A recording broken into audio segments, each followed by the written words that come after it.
ఆజ్ఞ లేనిదే చీమైనా కుట్టదంటారు. సృష్టి స్థితి లయకారకుల్లో లయకు ముఖ్యుడైన శివుడికి తెలియకుండా ఏ జీవి మరణించలేదని, శివుడి ఆజ్ఞ లభించాకే యముడు ప్రాణాలను తీసుకెళ్లేందుకు వస్తాడని మన పురాణాలు ఘంటాపదంగా చెప్తున్నాయి. అందుకే మనిషి మరణించడానికి ముందు అతనికి కొన్ని మృత్యు సూచనలు పంపబడతాయట. వాటిని కనిపెడితే తనకు మరణం ఇంకా ఎన్ని రోజుల్లో వస్తుందో తెలుసుకోవచ్చట. సాక్షాత్తు శివుడే ఈ విషయం గురించి పార్వతికి చెప్పాడట. దీని గురించి శివ పురాణంలోనూ ఉందని పండితులు చెప్తున్నారు. ఈ క్రమంలో మనిషి మరణించడానికి ముందు అతనికి తెలిసే సూచనలేమిటో ఇప్పుడు తెలుసుకుందాం. ఎవరి వ్యక్తికి అతని ప్రతిబింబం నూనె, నీరు లేదా అద్దంలో కనిపించడం లేదంటే అతను మరో 6 నెలల్లో చనిపోతాడని తెలుసుకోవాలి. ఎవరికైతే నోరు, చెవులు, కళ్ళు, నాలుక పనిచేయకుండా పోతాయో వారు కూడా మరో 6 నెలల్లో చనిపోతారట.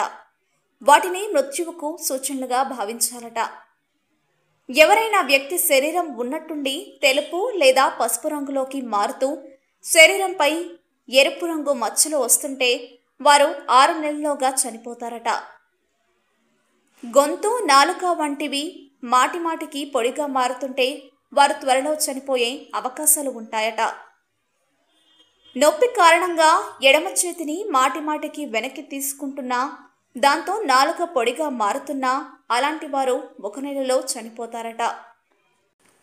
సూర్యుడు లేదా చంద్రుని చూసినప్పుడు వారి చుట్టూ ఎరుపు రంగులో రింగ్ లాంటిది ఏదైనా ఎవరికైనా కనిపిస్తే అలాంటి వారికి 15 రోజుల్లో మరణం సంభవిస్తుందట. నక్షత్రాలు, చంద్రుణ్ణి అసలు చూడలేని వారు లేదంటే వాటి స్థానంలో నల్లని కాంతిని చూసేవారికి మరణం అత్యంత సమీపంలో ఉందని తెలుసుకోవాలి. నీలి రంగులో ఉండే ఈగలు ఎవరినైనా చుట్టుముడుతుంటే వారికి మరణం మరో నెలలో సంభవిస్తుందట.